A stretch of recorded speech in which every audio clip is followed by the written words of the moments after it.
Lepas tu Budi 95 ni dibincangkan. Ramai yang kata macam mana pula dengan para pekerja e-hailing dan p-hailing. Yang saya baca statement daripada kerajaan daripada MOF bahawa had dia akan diuruskan di antara kerajaan dengan syarikat e-hailing tu sendiri. Jadi syarikat e-hailing tu sendiri dia boleh tahu, dia boleh bagi data siapa yang pakai banyak mana, travelling banyak mana. Contohnya dia buat full time dengan orang yang buat part time.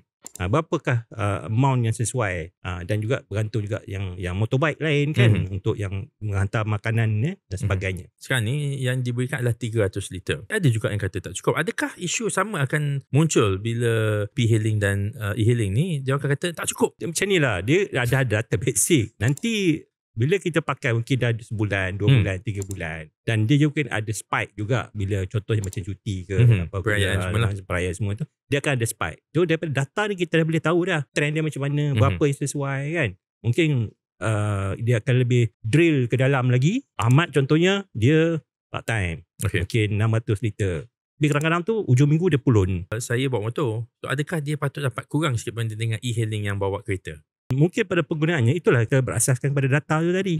Sebab dia akan register dalam dia punya syarikat dia yang dia pakai tu, apa ke Grab ke Panda ke sebagainya. Ini dia punya kelayakan dia. Jadi dari situ kita dah boleh tahu dah